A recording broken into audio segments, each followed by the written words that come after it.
We are committed to eliminating all forms of violence against women and girls. But violence persists. It happens all the time. It happens everywhere. Globally, one woman or girl is killed every 10 minutes by their intimate partner or family member. In Asia and the Pacific, 75% of adult women have experienced sexual harassment, while nearly 40% suffer sexual harassment at work. Cyberbullying, deepfake, AI, and other tech-facilitated gender-based violence is on the rise. What does it take to build a safer world for all? Prevent violence, support survivors, work together. Join us on the International Day for the Elimination of Violence Against Women as we discuss critical survivor-centered services in Asia and the Pacific.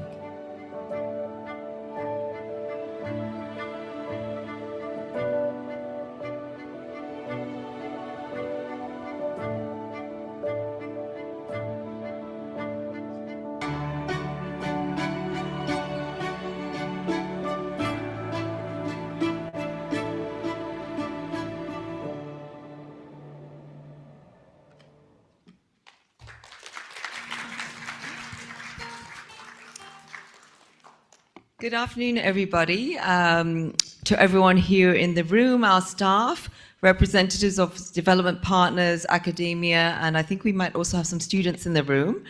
And also welcome to, I'm getting the numbers, but last I heard we had close to 50 online. 50, okay.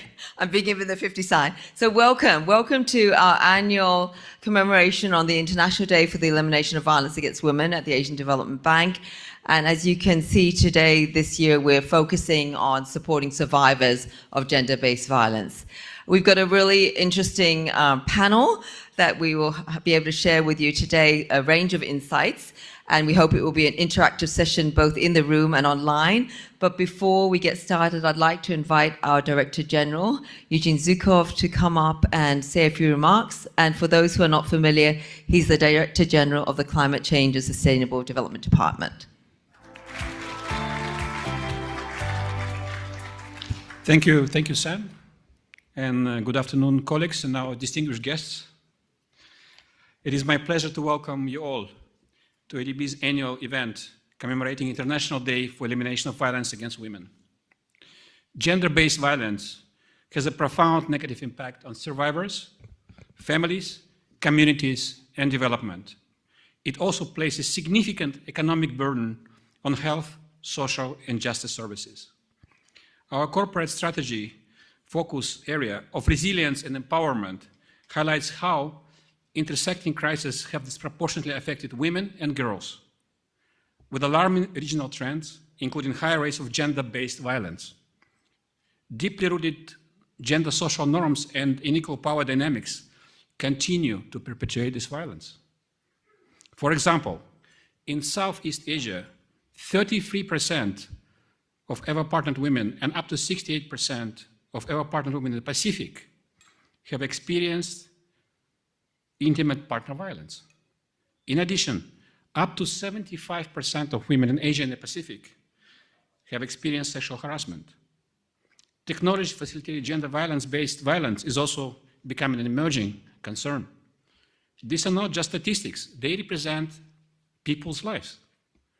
This raises critical questions about who survivors turn to and what support services are available around.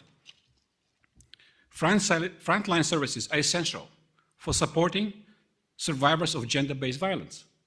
The first point of contact with survivor is the most critical in their journey of healing and strength. This is why IDEVAW actively supports our developing member countries to strengthen the ability and quality of gender-based violence services. We also recognize the importance of linking our operations to service providers and referral pathways as a critical part of our response to sexual exploitation, abuse, and harassment. With the new environmental social framework, which covers this area, coming into effect from January of next year, These partnerships are especially important. Today, we will hear from the practitioners and advocates sharing innovative approaches to supporting survivors, navigating challenges, and highlighting the important role of governments in ensuring proper resource allocation to this important area. Addressing gender-based violence requires multi-pronged approaches.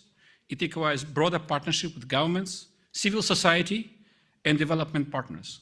So today's event is an opportunity to share and learn from each other and pave the way from silence to strength.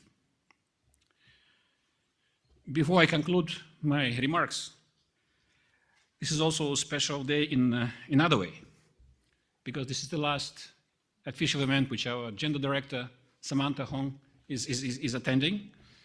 She has taken this gender team from a modest start of fewer than 10 people to today quite a strong, probably the largest division in the department with 54 staff. That growth speaks volumes about Sam's vision and leadership. Please join me in giving Sam a big round of applause and wishing her all the best in the future. So thank you for your passion and commitment to this cause, and I look forward to the discussion and hearing from the speakers. Thank you.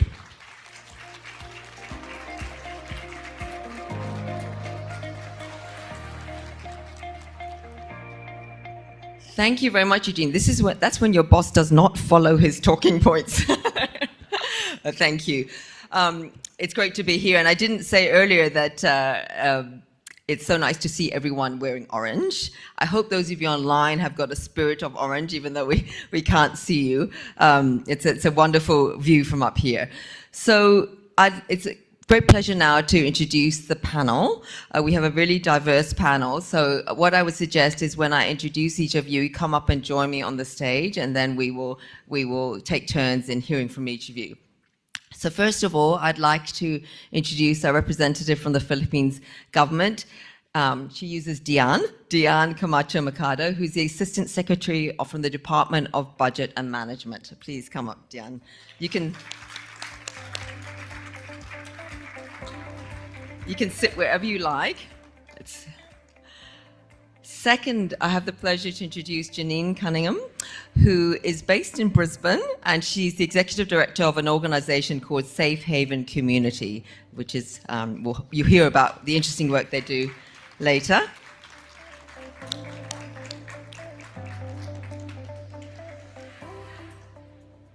Third, we have Yvonne Kennedy from Papua New Guinea, and she's the Executive Director of Business Coalition for Women, which is a membership body.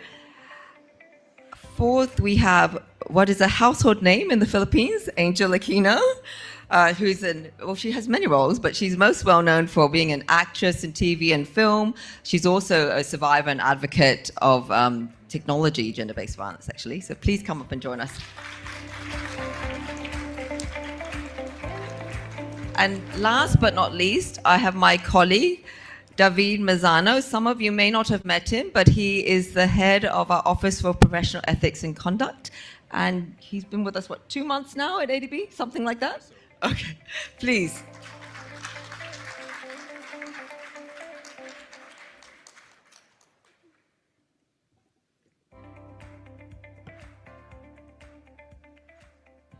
Okay, so we're going to hear from the panel. Each of them will have a short intervention, and then we want it to really be interactive. So if you have questions, please save your questions. We will take them from the floor. If you're online, you can put them on the chat, and they will come up on the screen here. But first, we're going to hear from Dian, who's going to share how violence against women or actions to address violence against women have been integrated into the budget here in the Philippines. So look forward to hearing from you.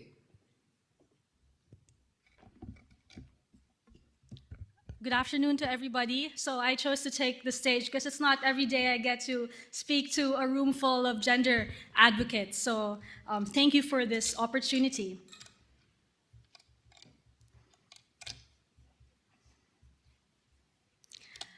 So let me begin by thanking the Asian Development Bank for inviting me to join this very important conversation, and on the International Day for the Elimination of Violence Against Women, no less. It is my honor to share the national government's perspective on the matter, in particular that of the Department of Budget and Management. So at the national government, our commitment is clear. Allocate at least 5% of an agency's budget for GAD-related programs that contribute to the implementation of RA 9710, or the Magna Carta of Women, and RA 9262, or the Anti-Violence Against Women in Children's Act of 2004. This is anchored in what we call the women's budget. It actually began as early as 1995 with General Provision 32 in the General Appropriations Act. And it has been carried on in every General Appropriations Act since 1995. And at the DBM, we are working to make this stronger and more meaningful. So first, we have given the Philippine Commission of Women, the PCW, a captured audience during our annual budget fora for the national government agencies and GOCCs. So this is the annual platform where the DBM discusses the details and parameters of the succeeding year's budget preparation. So this is as early as January. Second, the DBM also issues the budget priorities framework to guide agencies in preparing implementation-ready proposals that should be aligned with several frameworks, including the 8-point socioeconomic agenda, the DepDev's Philippine Development Plan, Ambition Natin 2040, as well as the Sustainable Development Goals, all of which have a gender component on gender equality and women's empowerment component. And third, I'm most proud of this one because I'm especially involved in this initiative. The DBM, in partnership with the Philippine Commission on Women, is also developing a gender accountability dashboard. This is to track an agency's implementation of their respective GAD budgets to ensure meaningful compliance with the women's budget. The way it's usually done is an agency will procure orange shirts, put some sort of women's empowerment messaging on it and call it a day, and that's going to be their implementation of the GAD budget. But we want to take it further and ensure that the agencies have meaningful programs to propose and to implement as their GAD budget. So in an oversight perspective at the DBM, these are all encouraging developments. In fact, the pioneering PEFA, Public Expenditure and Financial Accountability, Gender-Responsive Public Financial Management Assessment, which the ADB actually helped the national government with, found that key agencies in the Philippine national government, including the Department of Justice, Protection from Violence Services, and the Philippine National Police interventions addressing gender-based violence have available reports and gender impact assessments. Also, based on the PEFA assessment, 7 out of the 9 indicators in the assessment, we've scored above average, showing that our PFM systems have strong foundations for gender responsiveness. But of course, these are not enough. These are just systems that are put in place, and this is insufficient to address the problems that we have, especially without the perspective of civil society. And so we established a framework to work with civil society for national government matters. So we have the Philippine Open Government Partnership, or the PHOGP. It is co-chaired by the DBM and a civil society organization. So for this administration, it's actually co-chaired by a women's group, Malaya Ka, a women's group based in Sorsogon. So we have institutionalized through this framework a platform for meaningful civil society engagement. And this is further strengthened by Executive Order Number 31, which formally embeds open government practices across the national government and ensures that civil society can engage with national government agencies on matters of transparency, accountability, citizen participation, and public service delivery. Now, this is important. It's not just the platform, because through the OGP, the national government and civil society can co-create national action plans, which, since we co-created it, the national government has to implement. And this is relevant for this discussion because there's actually an open government commitment by the judiciary to make justice services more responsive and accessible, especially for survivors of violence against women. So in the OGP 6 National Action Plan, we are committed to strengthening and expanding justice zones. So these are areas where the police, prosecutors, courts, public attorneys, and correctional services work together to make justice faster, more coordinated, and more accessible.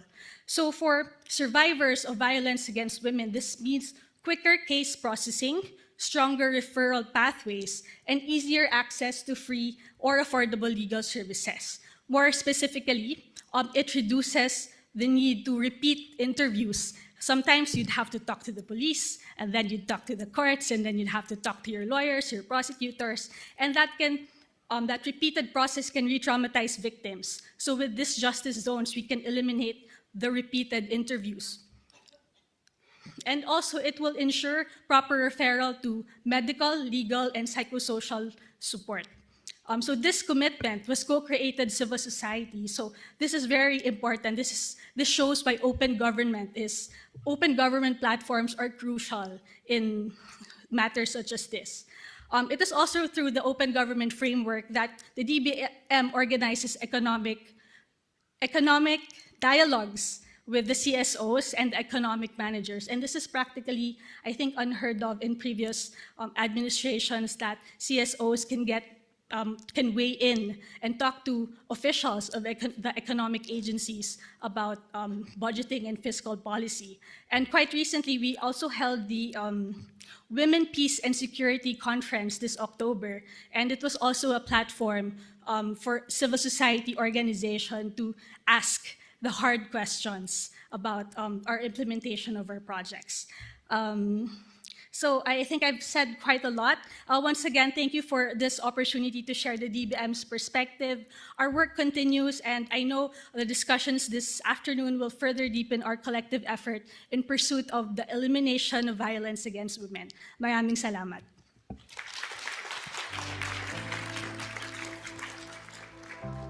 Thank you very much, Diane. I mean, that was I know it was a very broad, quick overview, but it was a very good illustration, I think, of how the Philippines government is very progressive and has been for a long time in terms of pioneering gender-responsive budgeting, but how you're strengthening it all the time, and through your, as you said, your current administration, bringing in the views of civil society to be a real partner in this process. So I'm sure there'll be questions later, but we're going to move on.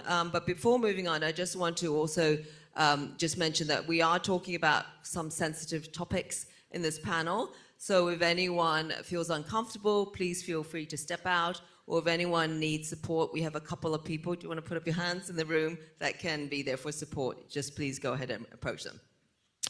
Okay, so we're going to move on now to Janine, who is, she manages a service provision in this space and has some very interesting models of how that's done through her organization. The floor is yours, Janine.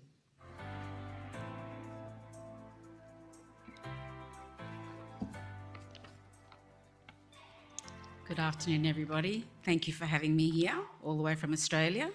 It's just as warm over there, though. For the past 9 years, I have been leading Safe Haven Community. It's a not-for-profit charity in Australia that supports women and children fleeing domestic abuse, particularly coercive control, without a single dollar of government funding. We work with women long before anyone else knows that something is wrong, long before there is a police report, long before she even recognises she's living in it. And our entire model is built around one principle. A woman will reach out when she feels safe, not when a system expects her to. Safe Haven provides crisis accommodation, resources, financial literacy, and support for women, but we do it differently. We saw a gap. We saw the women who would never talk to traditional DV centres. We saw the women who whispered instead of screaming, and we built something for them. Our temporary accommodation started, we had no money, so we didn't have refuges or buildings for women to escape to. So we thought about the people in the community who are older, who are isolated, maybe they're single, their family has passed on, and they don't have anyone to talk to.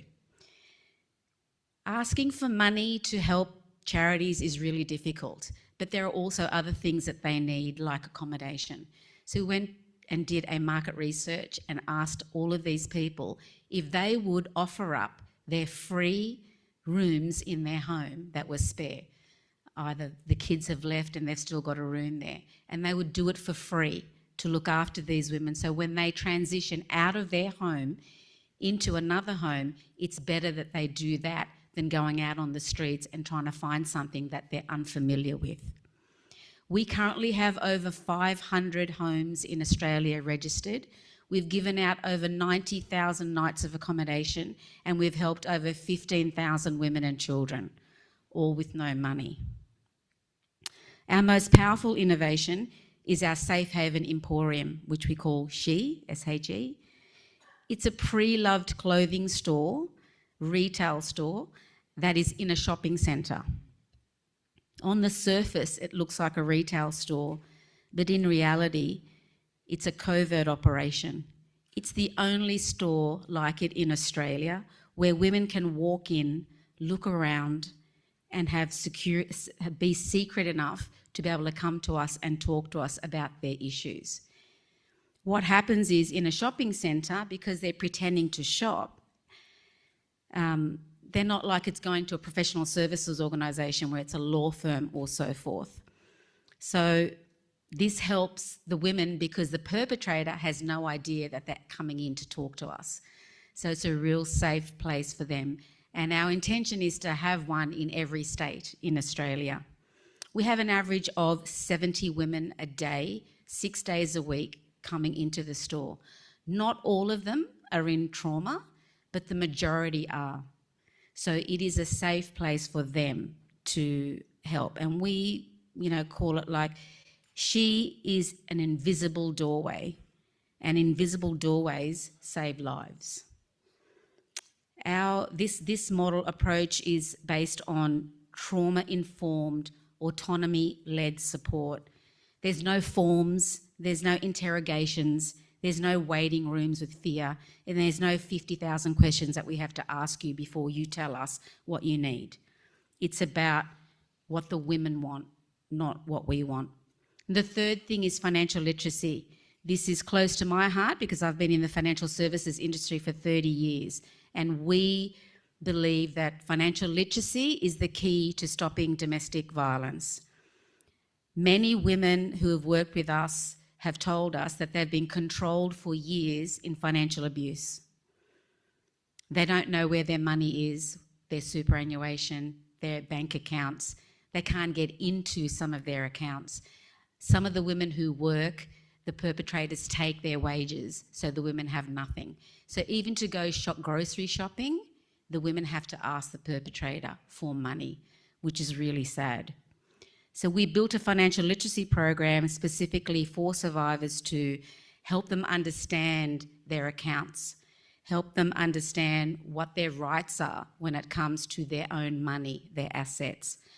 We get them to change their identification. So a lot of women have taken their husband's names, so we get them to change back to their maiden names, and they get new Medicare card, a new driver's license and passport. This might sound like nothing to you and me, but it is incredible for those women to have some independence, to go to a bank and open up an account just in their name. Their wages can go in there, perpetrator cannot access it. So it is a game changer, and this is what the women tell us. We have operated without government funding for many, many years. And so we rely on the community and business to actually help us run the service. Everything that we do is donated. The clothes that are in the store are donated by business people, other women in the community. We don't take your torn dress where the zipper doesn't work. No, we want to empower women and to give them clothing to make them feel good and strong, so when they go to a job interview, they feel just as good. Our financial literacy program has been taken up by many organisations, corporates and businesses, to actually use that as a training for all their employees, men and women. And it's all anonymous, and what we find is that some of the people who are employees end up coming to us and talking to us about being in financial abuse, and they didn't know. They don't like talking to their managers and their people, their business owners, because they're in fear that they may lose their jobs if they tell them that there is an issue with abuse at home. The private sector has far more influence than they realise. Co-workers see the changes, managers notice the pay being intercepted, workplaces are often the only space where a woman is monitored. When business leaders understand coercive control, they become one of the most powerful protective factors a woman can have. Giving a female a job where she can go to work and be away out of the home from the abuse is something great. Our model works because it honours a woman's reality, not a system's expectation. Coercive control is invisible, so our doorway is invisible. Our approach is quiet, it's gentle and grounded with autonomy, and it's saving lives every single day. We don't need to be fixed as women. They need to be believed, supported and empowered, financially, emotionally and practically. And they need us, all of us, to build a system that doesn't wait just for the bruises. Thank you.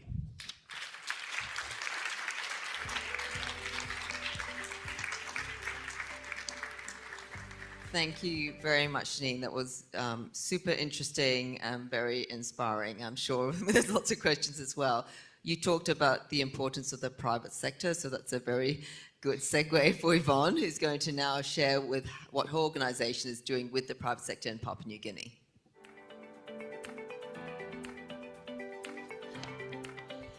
Thank you for inviting me. It's a pleasure to be here, and you're right, that is a very good segue into what I'll be speaking about. So just to give you a bit of background about my organisation, the organisation is called the Business Coalition for Women, and it was established in 2014 in Papua New Guinea by the private sector. Back then, services were just emerging in the country. We had just launched the Family Protection Act in 2013, and there were transitions to make a bigger impact around gender-based violence, because our figures around gender-based violence are pretty staggering.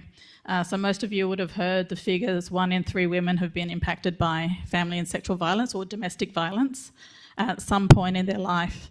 In Papua New Guinea, those figures are 2 in 3 women will experience family and sexual violence at some point in their life. So the key strategic areas we work on are around women's economic empowerment, women in leadership and decision-making, addressing gender-based violence and workplace safety, knowledge creation and systems change.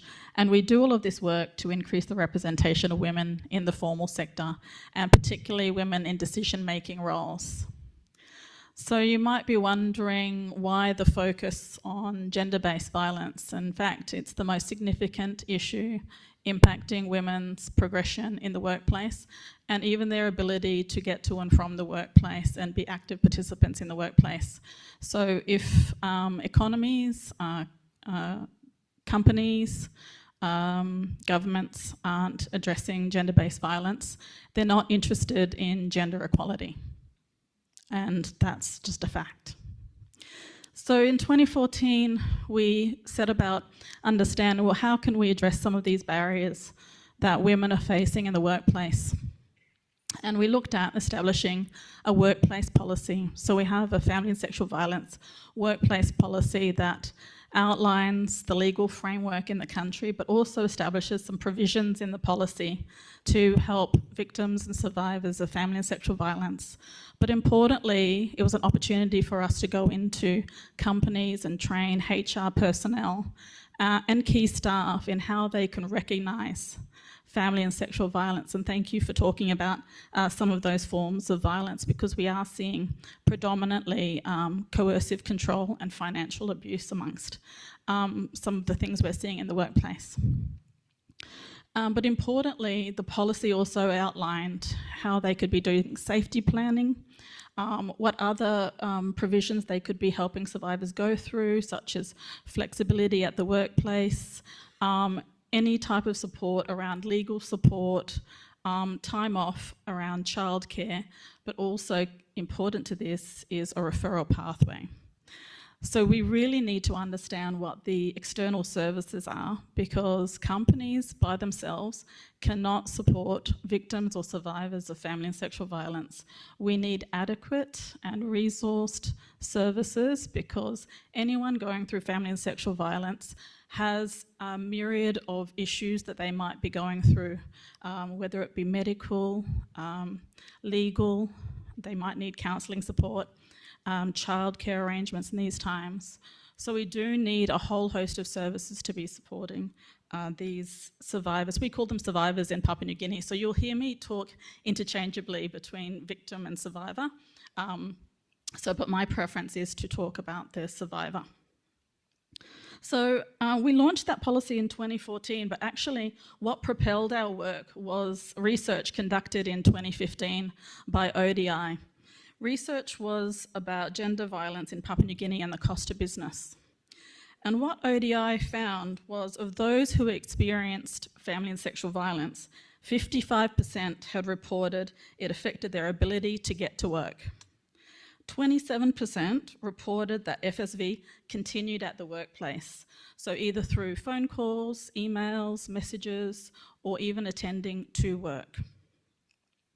This cost to business study really propelled our work with the business community, and in 2016 we were approached by the Bank of South Pacific.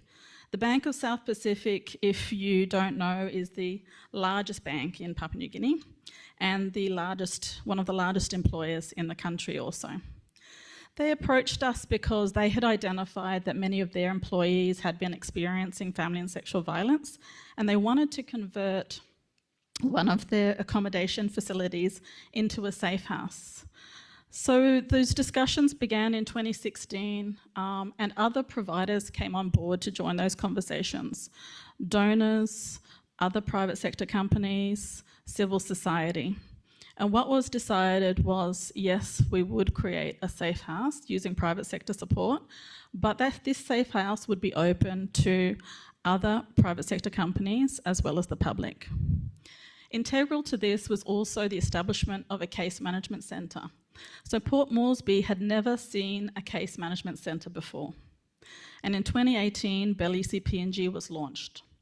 So the public-private partnership of Bell ECPNG, I understand, is the first of its kind in the world, where we have private sector contributing through in-kind support, buildings for the case management support, buildings for safe housing, safe transport to get survivors to safe accommodation, and also government intervention to support the family and sexual violence units with the police and other safe houses. Our role at the Business Coalition for Women is to work and engage with the private sector so that they do have an internal response system around family and sexual violence, and they understand the dynamics of family and sexual violence and how to respond appropriately and where to refer to. So this public-private partnership has been going for almost 7 years now, or 7 years, 2025. And how it operates is we have companies who subscribe to Bell ECPNG. So depending on the size of the organisation, they will commit some money for the year to ensure that their staff have 24-hour support and access to the case management centre and safe house as well. We also receive donor funding from the Australian government to support that case management centre. So, is this working? Well, we are seeing some positive changes. So in 2020, we partnered with IFC to do some research, and we did a baseline survey with 3 of those big subscribing companies. And so this is what we found. 40% of their staff across those 3 companies were had directly experienced family and sexual violence.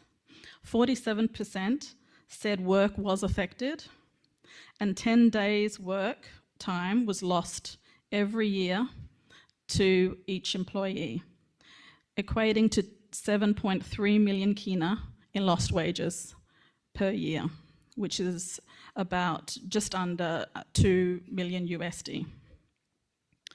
So at the end line, this is what we found in 2022. If those organisations are implementing those policies, which the 3 companies were, they were doing ongoing staff awareness and education sessions, ongoing leadership commitment and communication out through the company, and referring to services. This is what we were finding. We were finding promising shifts in attitudes away from the acceptance of violence. 9 out of 10 men and women say that violence is never acceptable. Experiences of violence at endline decreased to 38% in 2022. The average number of lost days due to FSV decreased by 1.4 days per year, resulting in millions of savings. And importantly, there was better employee well-being. So I stand here today not being a champion of change, but rather trying to call for greater change.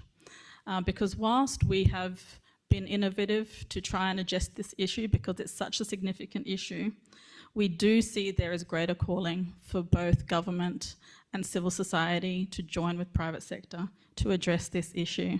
So I welcome the panellists because I think that's why we're here today. So thank you.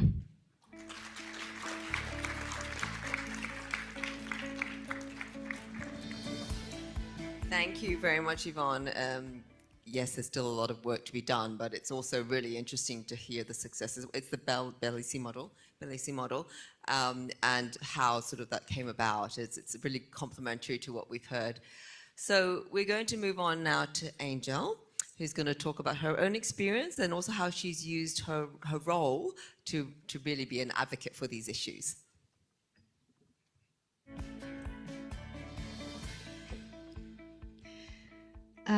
Hi, good afternoon, everyone. I am very happy to be part of this conversation, of this very powerful and empowering afternoon. Thank you, ADB, for inviting me to be part of this International Day for the Elimination of Violence Against Women. This is an important event for me. That's why I had to write my statement so that I don't screw this up, okay? I am not used to talking in public. But I'm here, and I'm here to share my story. I am Angel Aquino. I am a Filipino actor. I am a witness and survivor of the complex realities of violence. I have seen violence in many forms and done by different perpetrators: a parent, a husband, a boss, a co-worker, or a life partner. Lately, there has been a new form of violence against women, a technology-facilitated gender-based violence, one that is as sinister, but too dangerously accessible, proliferating dangerously fast, and becoming too dangerously uncontrollable.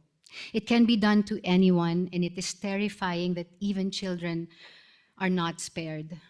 So a few months ago, I spoke in the Senate about this because this came to my attention, and I was with a mother whose 1-year-old daughter was part of this kind of violence. So it's scary, you know, that it can happen to children who has no what's this, consciousness about even the world. So it is terrifying.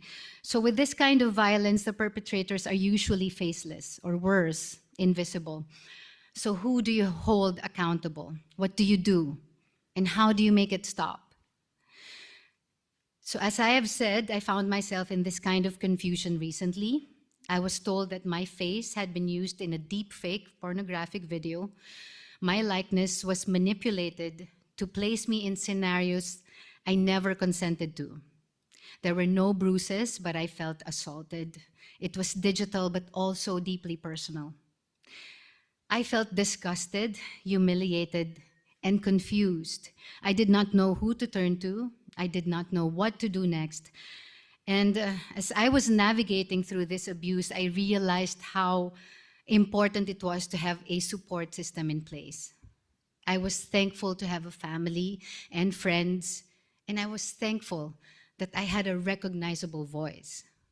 But sadly, not a lot of women and children have that privilege or were as fortunate as I was.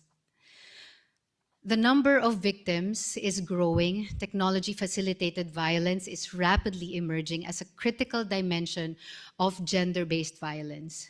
And what is more concerning is the permanence of manipulated content online can repeatedly traumatize victims, survivors, as it remains accessible. Technology brings countless opportunities, but we must ensure that it is not misused to further hurt women and girls. Digital violence is real-life violence. The reality and gravity of this demands our attention now because support, technology, and laws are lacking.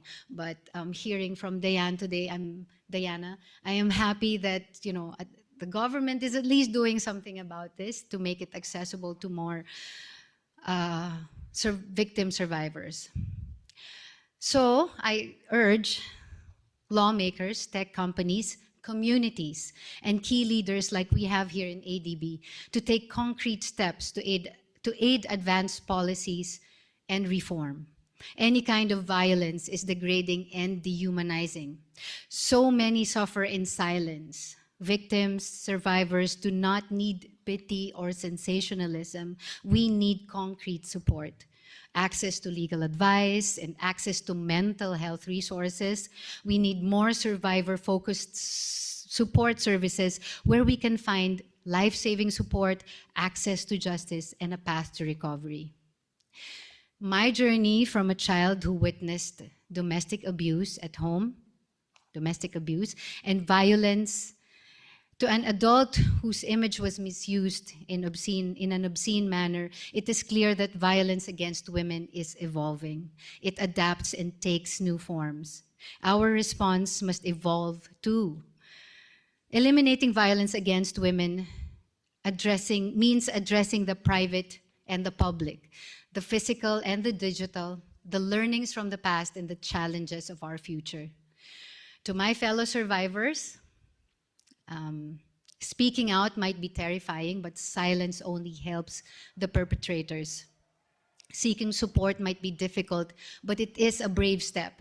So we must speak, we must act, we must work with others to ensure that no woman lives in fear, whether in her own home or in the very technology that's supposed to empower her.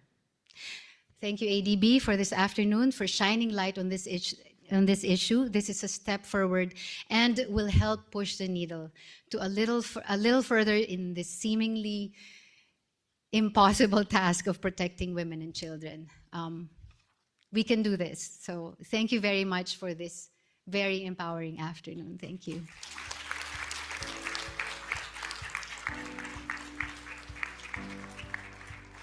Thank you very much, Angel, for sharing your story with such conviction. And definitely technology-based, gender-based violence is something that we also increasingly hear about when in our interaction with our developing member countries. It is an issue, and I think for all of us that have younger children or teenagers, it's very much present in our sort of daily awareness. So we're going to now move to our own organization, and I'd like to introduce David to share his perspective on how does an organization support survivors within their own organization. Thank you. Thank you, Samantha, and good afternoon to everybody. So when it comes to supporting colleagues who are experiencing abuse, there are several functions in ADB, including the function that I represent, that have a role to play. The Office of Professional Ethics and Conduct, OPEC, started operations in 2020, and it's an independent function that reports exclusively to the President. Our role is to foster a professional and positive work environment for everybody across the bank. And we, therefore, in our work, focus on the situations that affect or involve ADB personnel. The message that I want to convey today is one of honesty and accessibility. Honesty, because I'm not going to tell you that we have a solution to all problems. Actually, we are striving to improve all the time, but we're way far from having a solution. But I can reassure you that we are committed, we are easy to reach, even anonymously, and we are responsive. We will listen, we will not judge, and we are bound to protect, which includes also handling the information that is shared with us in a professional and discreet manner. There's two main areas where OPEC interventions happen in relation to gender-based violence. One is the prevention and response to sexual harassment in the workplace, and the other is the coordination of support to survivors of domestic violence. So in one area, we are involved in together with other functions, in the mitigation of the risk of sexual harassment. We do that through awareness raising and training, internal communication campaigns, close collaboration with a range of other players within the organization, and the advice that we give to managers and colleagues across the bank. When it comes to suspicions that sexual harassment might have actually occurred, and this is reported to us, and by the way, it happens in too few cases still, then we have a role of assessing those circumstances and determining whether they warrant a referral to OAI for investigation, which is the first step of potential disciplinary measures and removing a perpetrator from the organization. In doing all that, however, our focus is all the time also on the protection of the person that is affected, respecting their privacy, and making sure that there's no retaliation against them and against anybody who might be contributing to our review. I'd like to remind us all that the protections, the provisions for witness and whistleblower protection extend to any interaction that and collaboration with OPEC in this context. Coming to domestic violence, and we heard testimonies and great expertise from outside. Indeed, we are aware that domestic violence may take different and sometimes simultaneous forms of cyber harassment, of stalking, of coercive control. Of the cases that we've been hearing at ADB, sadly, we also have situations of physical abuse. Our role here is, again, to listen and to try and support help the survivor in finding support. We're not the only ones. We're not the only entry port. There's a few others in the organization, for example, the Office of the Ombudsperson. Our role in then coordinating an ADB response is to pull the strings, if you like, of potentially different avenues that can be activated. Security, if, for example, we want to stop the access of a relative who's stalking a colleague to ADB premises, the security incident coordinator, legal services from basically putting you in touch with external legal advice providers, in-house counseling. There's also the employee assistance program that is provided by Cigna. There's flexible work arrangements and other HR accommodations that we can coordinate with BPMSD. And we could also point the survivor to help mechanisms that exist in the community.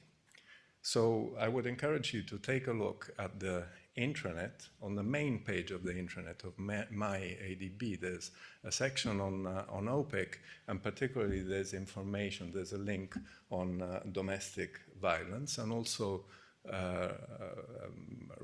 flag to you that last year there were guidelines on ADB support to survivors of domestic violence and a related toolkit that were issued and as a result of extensive study and consultation within and outside the organization.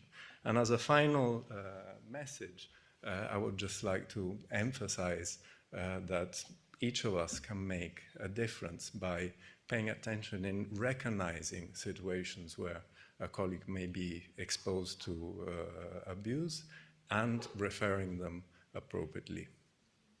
Thank you.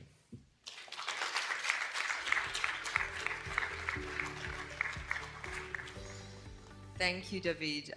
That was, I think, probably of great interest to the staff in the room, some of who may be familiar to varying degrees with what your office does, but also shout out, we have our ombuds at the back, Wayne, who's sitting there. He's also part of this coordinated effort, and really for emphasizing that these offices are there for support and actually to minimize bureaucracy, and you want to encourage a safe space for people to come forward, and that acknowledging that they don't come forward enough, probably.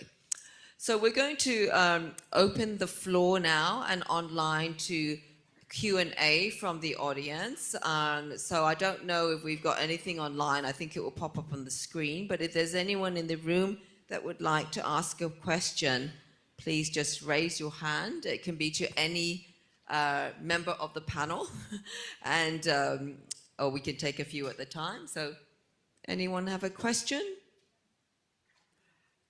If not, yes. I'm not sure. Yes, please, in the front here, the purple top. And then we have a question. Thank you. Good afternoon. Congratulations, ADB. This is actually both sharing and also a question, because the theme today is really technology, gender-based violence, as mentioned by Ms. Angel.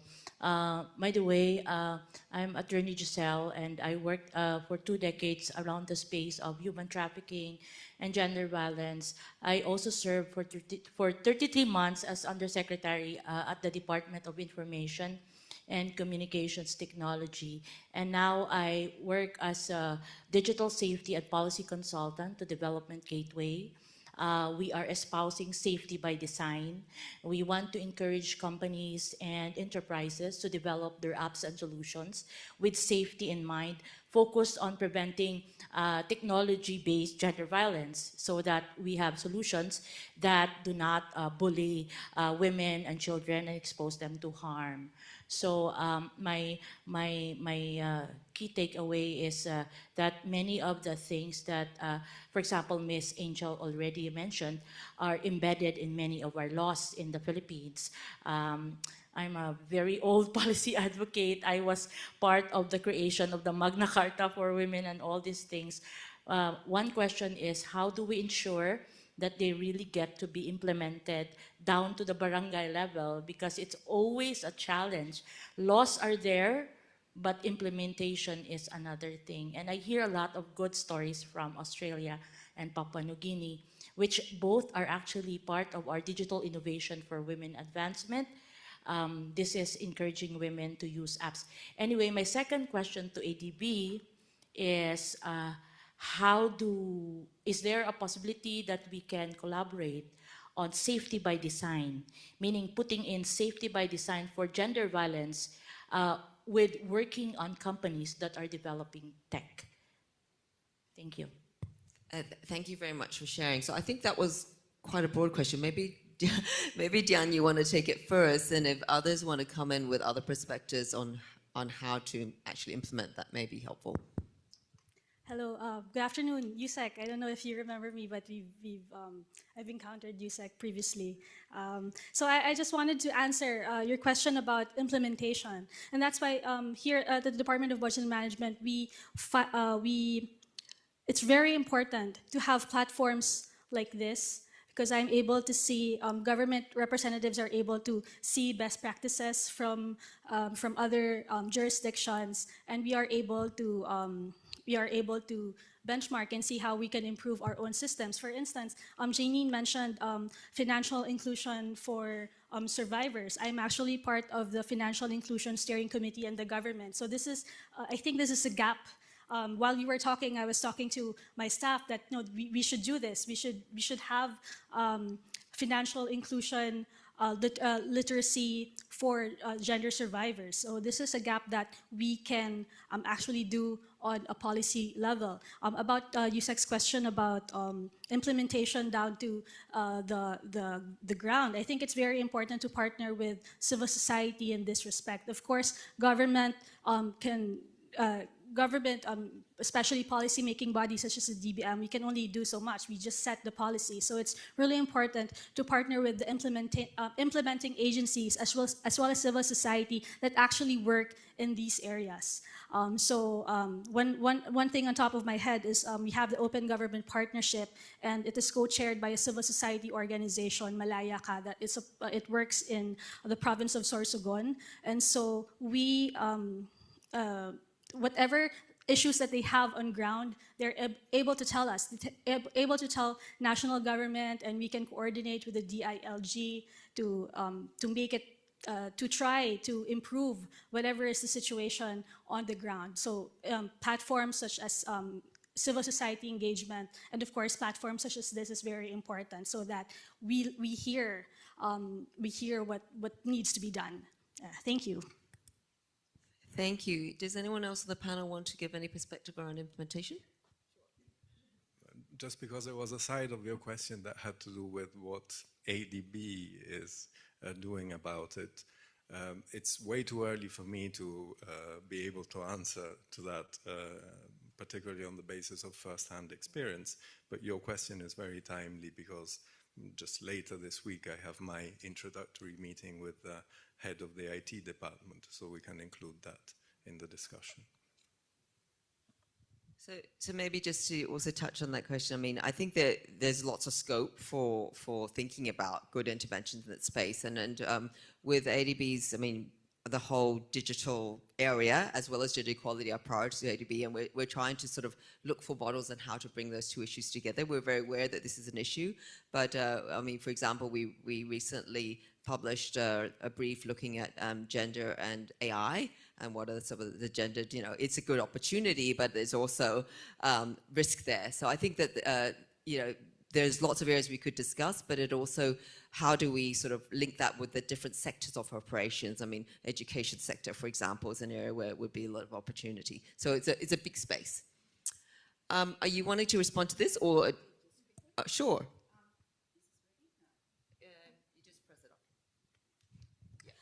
Just from Australia's perspective, I think what happens, especially with digital type of violence, we have a lot of our four big banks have gotten together because there's been a lot of abuse for women through statements and men accessing women's accounts and things.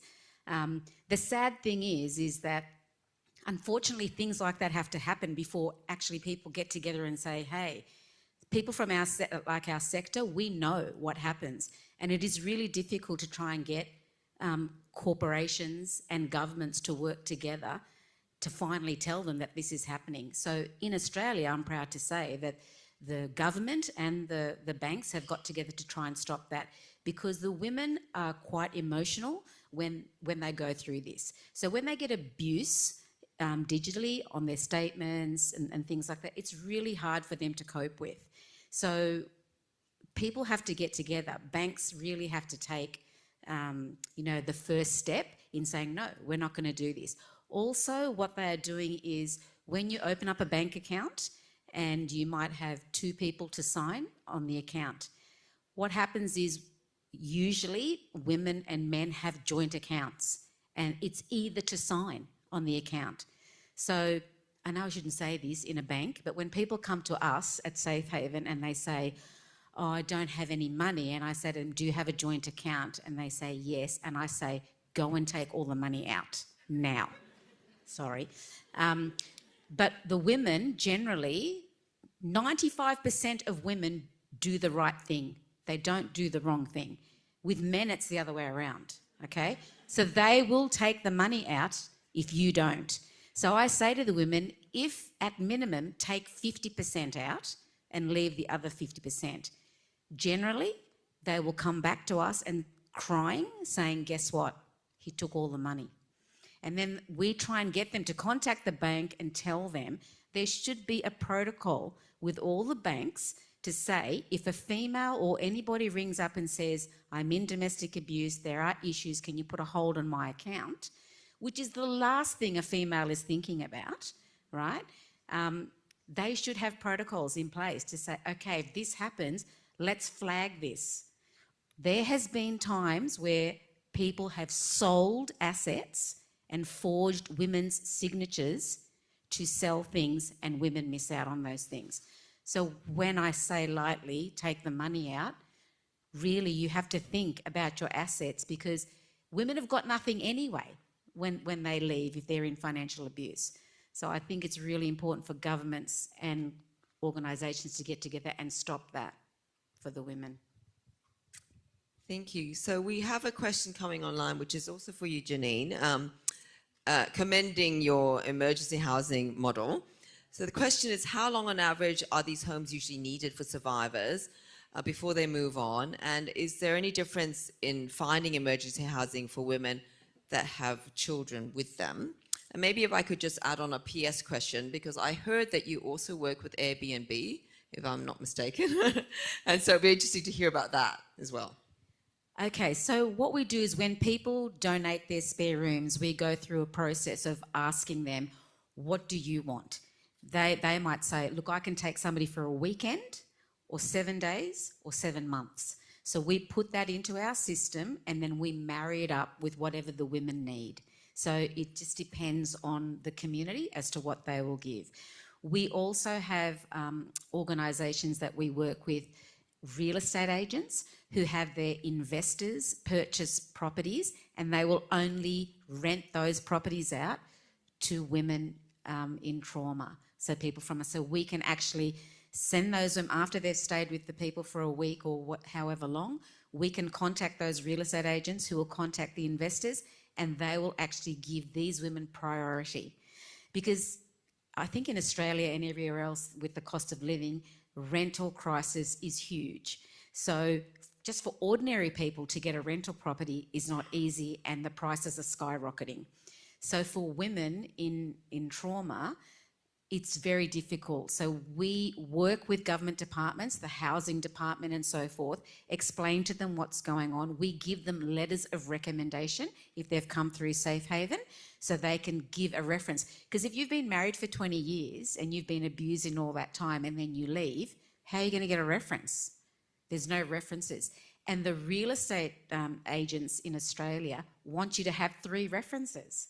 So us in the sector are now giving it to those women to actually get a leg up to be able to get their houses first. Yes, it's difficult for women with children. It is very difficult. Majority of our work is done for single women and women with 1 child. So in the houses, obviously you're not going to want in your house a woman with 3 kids aged 2, 5 and 7, right? Running around crazily in your house. So that is very difficult for us. So we have to be very particular about what we do with those. But we have linked up with hotels in Australia that are self-contained. Not hotels that just have a studio room, hotels that have kitchen facilities and laundry facilities so they can wash their kids' clothing. We found that many years ago the major government organisations were putting women into motels where they just have a bath and they were bathing the kids in there, giving them 2-minute noodles, whatever could fit into a microwave, and washing their clothes in the bathtub. So we decided we would go to these organisations, hotels, and say, can you take the women with children? So they might have 2-bedroom apartments, laundry facilities, and it might say cost $1,000 a week in normal circumstances. We ask them if the room is not being used, please give that to us at a discounted price. So they would give us 50% off. So $500 for the week. And then the government has a escaping violence package where they give women up to $5,000 when they're leaving. $1,500 of that can be used to pay for the accommodation. So women can stay with children in a hotel for nearly 8 weeks. No, we don't do Airbnbs, Samantha, sorry. Maybe I heard that from somewhere else. I got lost in translation. Okay, I see there's a hand up in the room, but I just want to take this question online first because I think it's quite a straightforward one for you, David. Asking what ADB's policy document that defines the procedures on workplace sexual harassment. You know, how do they find that? And is it available to all personnel?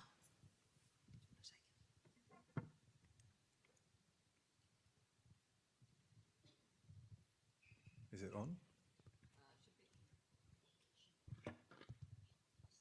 So there's a wealth of information materials on this, but coming to the rules, the rule is Administrative Order 2.02, if I'm not mistaken, which is ADB's Code of Conduct. And there you will have the definition even of what sexual harassment is, whether it's the unwelcome sexual advances, whether it's a request for sexual favors or a conduct of a sexual nature that has the effect of creating an intimidating and hostile work environment, or is presented as a dot des in relation to the conditions of employment, and is causing a psychological or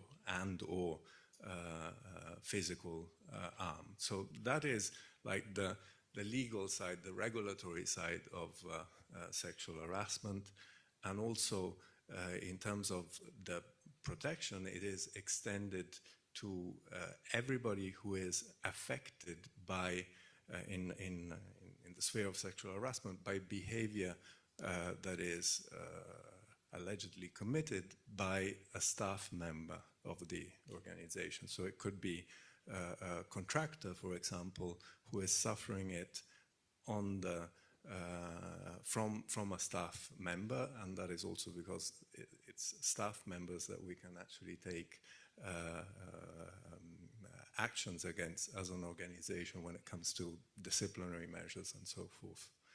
In terms of being ready to listen and to assess the situation and consider whether that framework applies or there's other forms of support, the best thing is to actually come and speak with us or with the other channels that are available.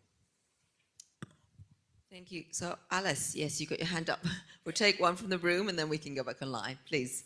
Hi, good afternoon. I have 3 questions, but they're very, very short ones. So for the first one is for Janine. I was curious about this She shop that you have. If it's a covert operation, I mean, a covert shop for women survivors of GBV to come and seek services, how do you reach them then? I mean, you cannot advertise, right? So how do you reach them? So I'm just curious. Also, a follow-up question to that is, are you able to reach migrant women? Because their situation is a bit more different and I believe more dire in Australia as far as domestic violence is concerned. Second, for Diana, do you have sanctions for agencies that misuse their GAD budget? I know you have budget hearing every year, but then I've never heard of any agency that did not receive their budget simply because they misused the GAD budget. And when we're talking of 5% here, that runs in hundreds of thousands or even in the millions, especially for when you look at operating expenses. So I'm sure agencies do not use all of that for gender issues, much more for GBV. And then for Ms. Aquino, Angel, I'm just curious how that technology-based violence was resolved, because I'm sure, or I'm not so sure if we have enough laws already to address that, much more mechanisms and even the technology to really find out the perpetrators and run after them. So I'm just curious how was that resolved, or if it was ever resolved. Thank you. 3 good questions. Thank you. We'll go in that order, Janine. Wow. So for She, yes, it is very difficult. For us, we don't advertise what we do. I told you that today because I feel this is a safe place. It is really difficult how we put it out there. It's normally with the agencies, the government agencies that women go to first, but via phone, and they will tell them, you can go to She to actually have a chat with them. Majority of them will ring us first, we talk to them, and then they come to She.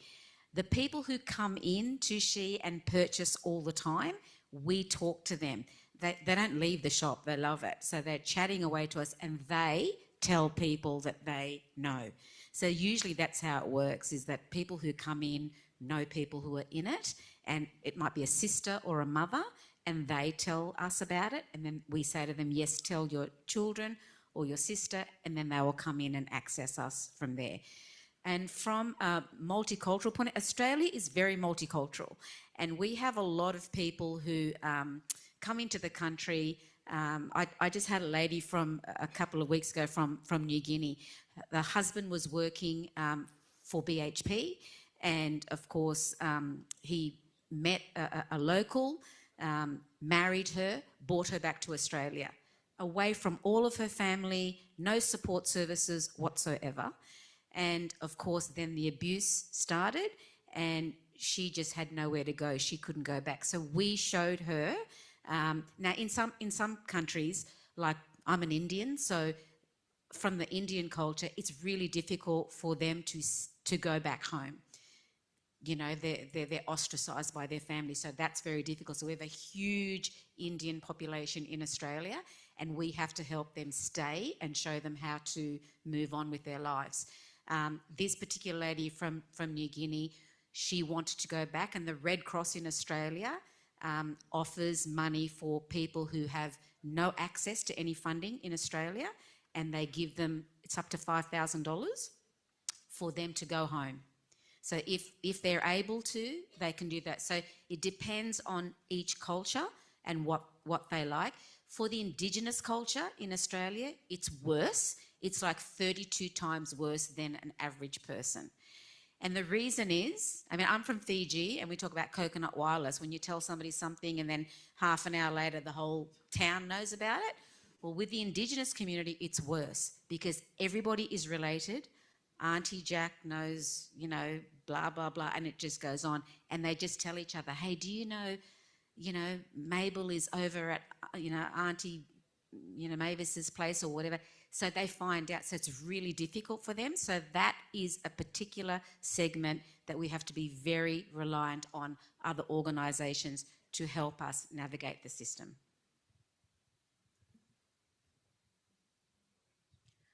Hello, good afternoon again. So to answer your question, let me just outline what the DBM does and what the Philippine Commission on Women does. So when we get proposals from the agency, The DBM evaluates it based on certain parameters, whether if it's implementation ready, if it's aligned with the proper frameworks, and if it's the impact of it. But it is really Philippine Commission of Women who has a technical capability to assess whether this program is meaningful or a proper GAD program.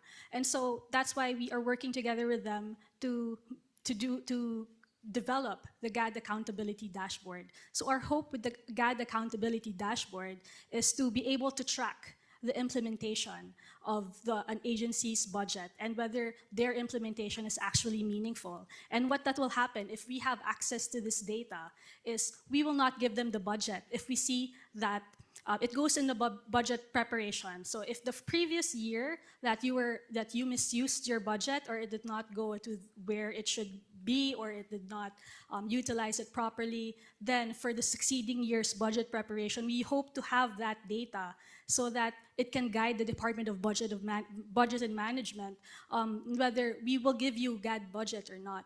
So this is something that we are working towards. So like I mentioned, we are working right now to strengthen the women's budget. It has been in place since 1995, but of course it's been subject to many misuse and bad utilization, and that's why we are working to strengthen it. And unfortunately, it's been in place since 1995. It's only now that we're trying to make it really meaningful in this respect.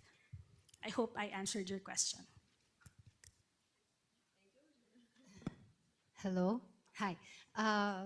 Hearing from Diana, it sounds like our government's really working, and let's just hope that they really do. No, but I was over at the Senate, as I've mentioned earlier, and it was actually Miss Senator Risa Hontiveros who told me, it was her office who told me about the deepfake account that was out there, and thankfully, you know, I had that platform and I had their office to help me take down that video that was out there.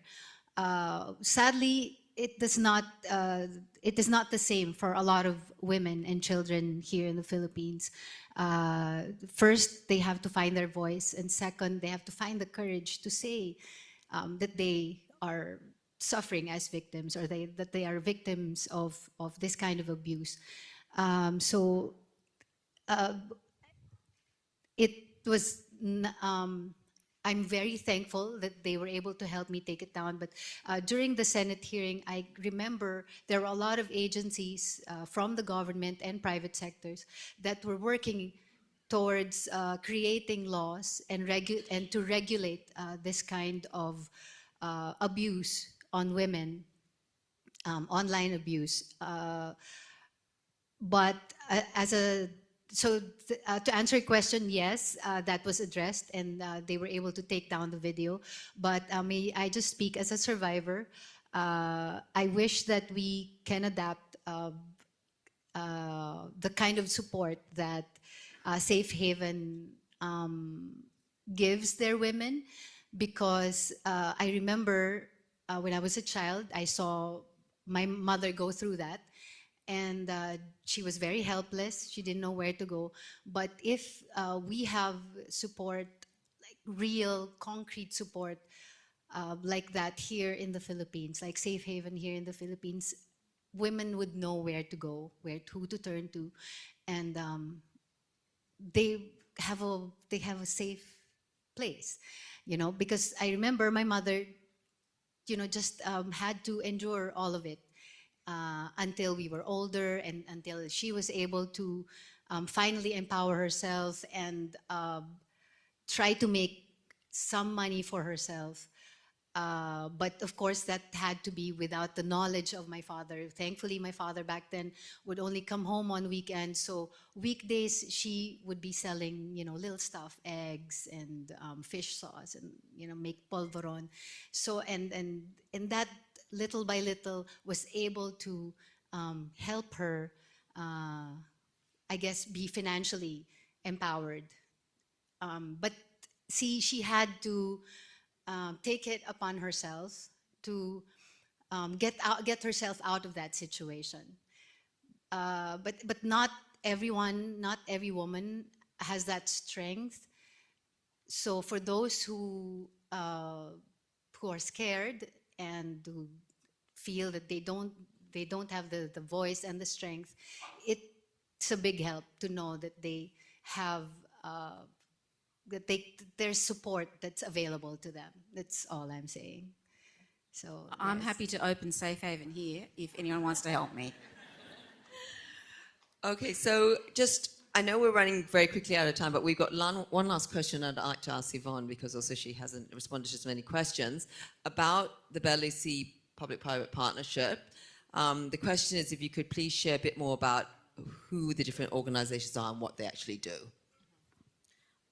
Okay, so it's predominantly private sector. So the Bank of South Pacific has donated its old staffing quarters, which were converted into a safe house, and they continue to upgrade that and maintain that, and they also pay for the overhead.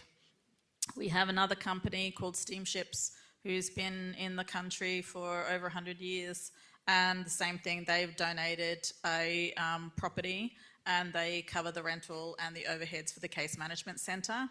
A security firm called G4S provides the safe transport for anyone who's in a domestic violence situation, can call the Mary Save line and they will come out and take that person to a safe accommodation.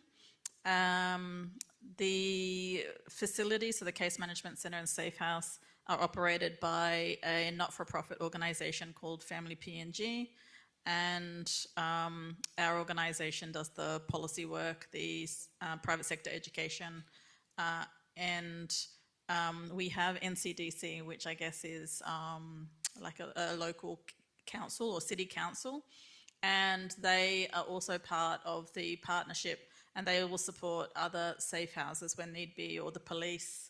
I don't know if people know much about Papua New Guinea, but in terms of government resourcing, it's not adequately resourced. The services aren't adequately resourced. So oftentimes police will need petrol or printing or ink. And so we can ask NCDC to support that, but oftentimes it is actually the private sector supporting those initiatives. So the second question, and of course the second question there was about sustainability, which has always been the issue, because if you looked at a model like BELIC PNG, we were never too sure if we could sustain the model. And in the early days we had Deloitte do a business model for us to help us understand what would it take for us to sustain this to the point we are now and beyond. And so companies subscribe to BELIC PNG, and it's a tiered model. So if you were a large company, say like BSP, they would pay 100,000 kina per year. And then it's tiered down. So NGOs can join. They'd be called a tier 0, and they'd pay 15,000 kina. So in terms of kina, I always just divide by 3 to understand it in US dollar.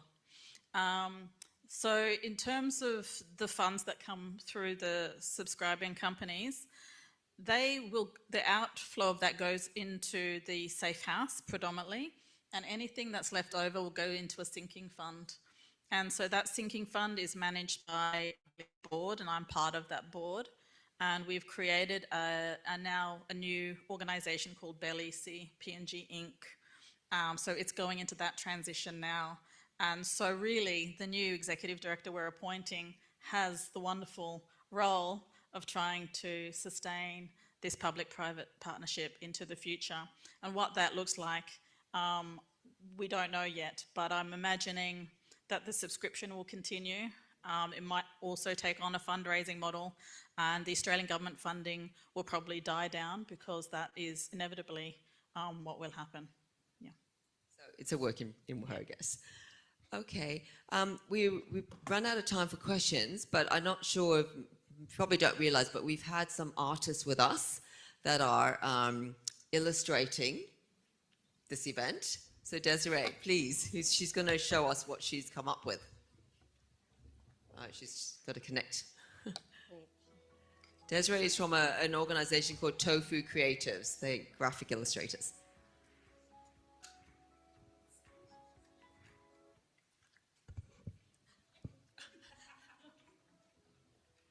Hello, everyone. So here's a quick visual journey of today's session. We started the session by asking, who do survivors turn to? What support services are available? Because the first point of contact is the most critical for the journey. And we hope that this session is paving the way from silence to strength.